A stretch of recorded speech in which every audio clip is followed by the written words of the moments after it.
After my dad's funeral, my brother-in-law took over of my dad's company and $500 million, arrogantly stating, "From today onward, this company is mine, and all you get is your dad's old truck." However, when I started the truck's engine, the navigation system suddenly activated, guiding me to a location preset by my dad. I was surprised when I arrived, because a big surprise was waiting for me. Drop a comment and let me know where you're listening from and what time it is for you right now. Also, can you believe it is already 2026? Happy New Year to this amazing family. I hope this year brings you strength and new beginnings. If you want to support the channel and see more stories like this, please show some love in the comments. It really helps us grow. Now, back to the story. It was raining. Of course it was. Richard stood there under his oversized black umbrella, looking like he had just won the lottery instead of burying a father-in-law. He tossed the keys at me. They were jagged, rusty, and smelled like insult. "Stick to your flowers, Morgan," he sneered, smoothing his expensive suit.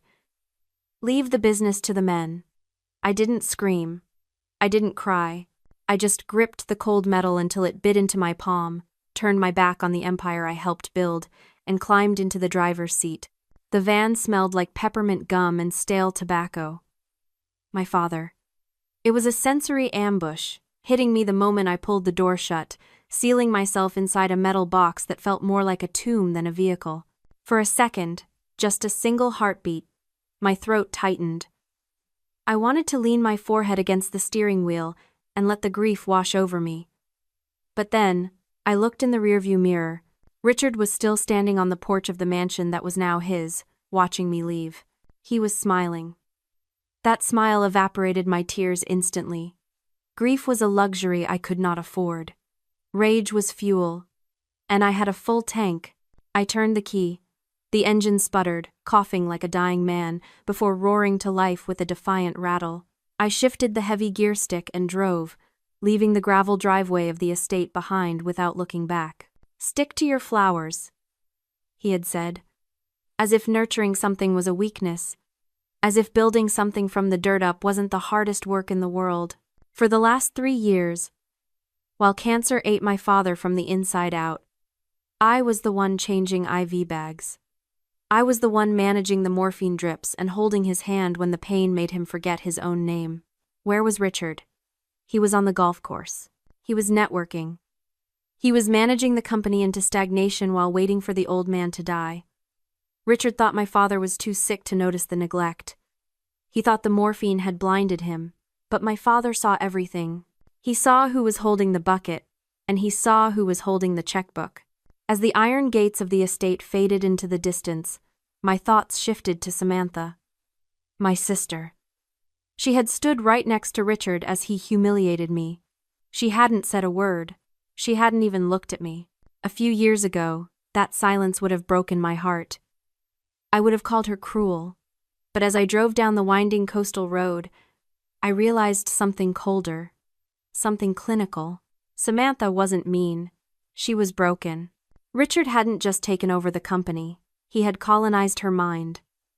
Over a decade, he had redefined abuse as executive stress. He had rebranded his narcissism as business genius. He had slowly, methodically normalized his cruelty until she couldn't tell the difference between a husband and a hostage-taker. She didn't defend me because, in her world, defending the victim is a betrayal of the master. She was trapped in a psychological prison with invisible bars, and she was too terrified to even rattle the cage. I wasn't just leaving her behind. I was leaving her in the belly of the beast. I was halfway to the highway when the dashboard flickered. The radio crackled with static, cutting through the silence, and the digital clock flashed 12:00. Then, the screen in the center console lit up. It wasn't the factory system.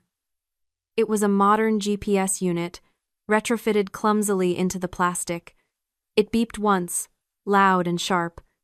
A single destination appeared on the glowing map. No address, no street name, just 2 words pulsating in green text, .0. My father's voice echoed in my memory, clear as a bell. "Drive carefully, Mo. You know the way." I felt a chill that had nothing to do with the air conditioning. I didn't turn toward my apartment. I tightened my grip on the wheel and turned toward the coast. The game hadn't ended at the funeral. It had just begun. The GPS led me off the pavement and onto a gravel track that wound like a scar along the cliff edge.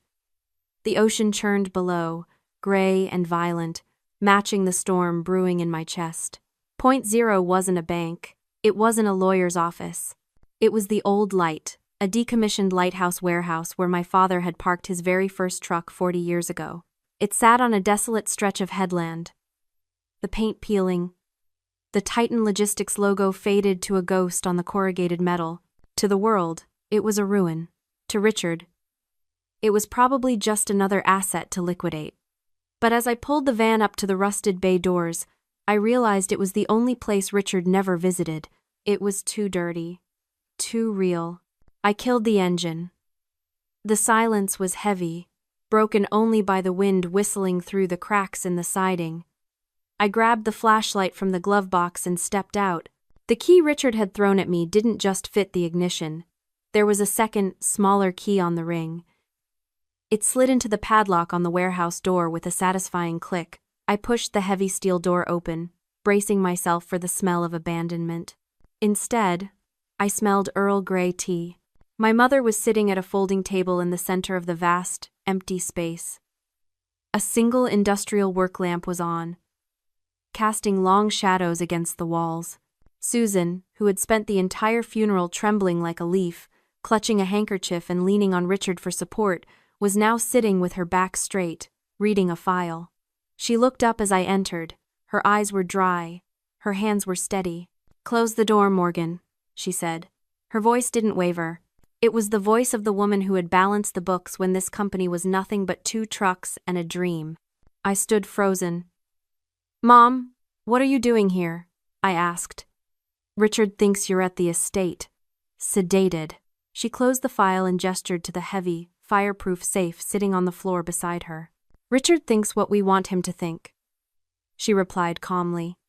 "He thinks I am a grieving widow who will sign whatever paper he puts in front of me. He thinks you are a defeated gardener who will drive this van into the ocean. He is wrong on both counts." I walked closer, looking at the safe. "Why?" I whispered. "Why did Dad let this happen? Why did he let Richard take the company? Why did he leave me nothing but this van?" My mother stood up and walked over to me. She placed a hand on my cheek, her touch firm. "He didn't leave you nothing, Morgan. He left you the weapon." She explained it then, the truth that rearranged my entire understanding of the last 3 years. My father hadn't been blind to Richard's greed. He had been watching him. He was the silent watchman. He knew that if he fired Richard while he was alive, Richard would have burned the company to the ground out of spite. He would have leveraged the debt, destroyed the reputation, and taken Samantha down with him. Richard had made himself the load-bearing wall of the company. Removing him forcefully would have collapsed the roof on all of us. So, Dad played the long game. He had to die to make Richard feel safe. He had to let Richard believe he had won, that the old man was too sick to notice the embezzlement, too weak to fight back. He knew Richard's arrogance was his only blind spot. Richard would never fear me because he didn't respect me. He would never check the van because he saw it as trash. Dad built a Trojan horse out of rust and silence, and he waited until he was in the ground to give the order to attack. My mother spun the dial on the safe. It clicked open. "It wasn't an insult, Morgan," she said, pulling the heavy door back. "It was a handoff." I spent the rest of the night reading. The safe contained 2 things: a leather-bound notebook filled with my father's handwriting, and a hard drive labeled Shadow Books. I started with the notebook. It wasn't a diary. It was a log of crimes. For 5 years, my father had been tracking Richard's every move. Every unexplained withdrawal, every falsified invoice, every shell company set up in the Cayman Islands. Richard wasn't just lazy. He was a parasite. He had been draining the company dry to fund a gambling addiction that had spiraled out of control. He had lost millions in high-stakes poker games in Macau and Monaco, covering his losses by embezzling from the employee pension fund and taking out high-interest loans against the company's assets. But the real horror wasn't the theft. It was the forgery. I found a folder of loan applications, all signed by Samantha. My sister's signature was perfect. Too perfect. It was a digital copy, pasted onto document after document. Richard had set her up. If the company went down, if the creditors came calling, they wouldn't just bankrupt us. They would send Samantha to prison for fraud she didn't even know she was committing. My justification shifted in an instant. This wasn't about my pride anymore. It wasn't about the insult at the funeral or the rusted van. This was a rescue mission. Richard had turned my sister into his human shield. I looked up from the papers. The sun was rising over the ocean, painting the sky in bruises of purple and red. My mother was asleep in a chair, wrapped in a blanket.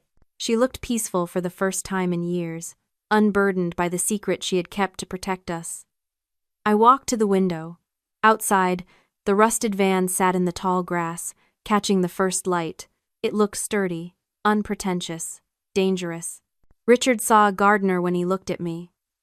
He saw someone who played with dirt, someone small and inconsequential. He didn't realize that gardeners know exactly how to prune a disease before it kills the whole tree. He didn't know that we aren't afraid to get our hands dirty. I closed the notebook. The fear that had lived in my chest since the funeral evaporated, replaced by a cold, sharp clarity. Richard had built his empire on lies and leverage. He thought he was untouchable because he held the keys to the castle. But he didn't know I held the blueprints to the foundation. And I knew exactly where to plant the dynamite. I didn't storm the castle. Not yet. I went back to work. I put on my muddy boots and my canvas jacket, and I spent my days designing Zen gardens and pruning roses for the wealthy clients Richard despised. To the world, I was the defeated sister, the one who had accepted her lot in life. To Richard, I was invisible. That was my greatest advantage. While Richard was busy buying a 70-foot yacht he couldn't afford and firing the logistics managers who dared to question his vision, I was busy meeting them. I used the operational cash from the safe my father's war chest to hire the best forensic accountant in the state. Then, I started making calls. I met the old guard, the board members Richard had ousted or alienated in places Richard would never set foot in. Greasy spoons on the highway. Public parks. The back of my nursery. I drove the rusted van to every meeting. It became a symbol. When I pulled up, they didn't see a failure. They saw Robert's daughter driving Robert's truck. They saw continuity. They saw respect. I showed them the shadow books. Not all of it, just enough to scare them. Just enough to prove that their dividends were being funneled into a black hole in Monaco. One by one, their skepticism turned to rage. One by one, they signed their proxy votes over to me. Meanwhile, Richard was unraveling. The accounts he tried to drain were suddenly freezing up, thanks to the quiet injunctions my lawyer was filing. He was bleeding cash and losing control, and he didn't know why. He called me late one night, his voice slurring with expensive scotch. "I need you to sign some papers, Morgan," he demanded, skipping the pleasantries. "Just some restructuring forms for the estate. I need to liquidate a few legacy assets to streamline operations." "I don't understand these legal things, Richard," I said, playing the part perfectly. "You know I'm not good with business. Maybe we should wait until the quarterly board meeting? I can bring them then." "Don't be stupid," he snapped. "Just sign them and I'll give you $5,000. Buy yourself some new shovels." "I'll see you at the meeting, Richard," I said, and hung up. I looked at the calendar on my wall. The quarterly meeting was in 3 days. I had the votes. I had the evidence. I had the element of surprise. Richard thought he was walking into a coronation. He didn't know he was walking into an execution. The quarterly board meeting was held in the glass-walled conference room on the top floor of the Titan Logistics Tower. Richard sat at the head of the mahogany table, looking worse for wear. His eyes were bloodshot, his tie was loose, and he radiated the desperate, aggressive energy of a cornered animal. He didn't look like a CEO. He looked like a man trying to outrun a tsunami. "Let's get this over with," he barked, not even looking at the agenda. I'm moving to dissolve the current board structure and consolidate executive power. We need agility, not committees. The room was silent. The remaining board members, the few sycophants he hadn't fired yet, looked nervous. They knew the company was bleeding, but they were too afraid to speak. The heavy double doors swung open. I walked in. I wasn't wearing my canvas jacket.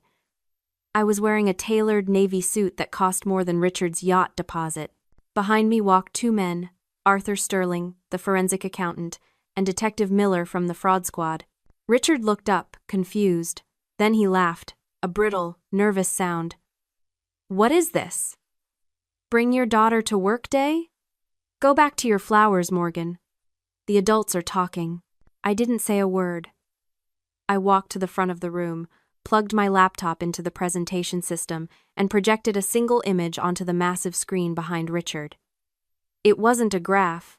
It was a scan of a loan application for $5 million, signed by Samantha. Next to it, I projected the digital metadata, proving the signature had been copy-pasted from a birthday card.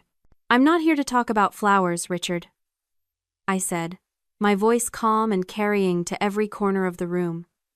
"I'm here to talk about the $40 million you embezzled."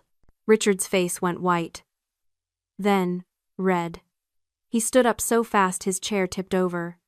"You're lying. This is proprietary data. Security." "Sit down," I said. "It wasn't a request, it was an order. I own the debt, Richard. I bought the outstanding loans this morning. I control 60% of the voting shares, and I have the shadow books." I clicked the remote. The screen filled with rows of numbers, his secret withdrawals, his gambling losses, the shell companies. The room gasped. Richard looked at the screen, then at me, then at the door, and then he broke. It wasn't anger. It was a collapse. The narcissistic injury. The moment the false self, the genius CEO, the big man, shattered into a million pieces. He didn't attack me. He started crying. Not tears of remorse, but tears of self-pity. "It wasn't my fault," he screamed, his voice cracking. "The market turned. I was trying to save us. It was your father. He set me up. He knew. He wanted me to fail." Then he turned on Samantha, who had just walked in the door. "And you never supported me. You just wanted the money. I did this for you." He was unraveling, blaming everyone but himself, shrinking before our eyes until he was just a small, pathetic man in an expensive suit. He looked at me, begging. "Morgan, please, we're family. Don't do this." I looked at him, cold as the ocean. "We aren't family, Richard. You're just a bad investment." I nodded to Detective Miller. "He's all yours." Richard was escorted out in handcuffs, screaming about lawyers and conspiracies until the elevator doors finally slid shut, cutting off his voice. The silence that followed was heavy, broken only by the hum of the projector. Samantha stood by the door, staring at the screen where her forged signature glowed in high definition. She looked at it for a long time. Then she looked at me. The spell was broken. The years of gaslighting, of being told she was crazy, of being made to feel small so Richard could feel big, it all shattered under the weight of undeniable proof. She didn't scream. She wept. It was a quiet, devastating sound, the sound of someone mourning the years they had lost. I walked over and put my arms around her. "I'm sorry," she whispered into my shoulder. "I'm so sorry, Mo." "It's okay," I said, holding her tight. "He's gone. We're safe." In the weeks that followed, the company went through a painful but necessary detox. I took the CEO chair temporarily, just long enough to stabilize the ship. I hired Arthur Sterling as the CFO and brought back one of the ousted board members, a woman named Elena who had been my father's right hand, to serve as interim president. I realized quickly that I didn't want the corner office. I didn't want to live in a glass tower. My place was designing the culture, ensuring that the roots of the company were healthy, not pruning the leaves. Samantha filed for divorce and started therapy. It wasn't easy. The financial fallout was messy, and the emotional scars were deep. But for the first time in a decade, I saw my sister smile, a real smile, not the practiced grimace she wore for Richard's benefit. 6 months later, I walked out to the parking lot of the nursery where I still worked part-time. The van was there. I hadn't sold it. Instead, I had taken it to a specialist. The rust was gone, the engine rebuilt, the body painted a deep, lustrous forest green. It looked classic, sturdy, and proud. It was no longer a symbol of neglect. It was a symbol of resilience. I climbed into the driver's seat.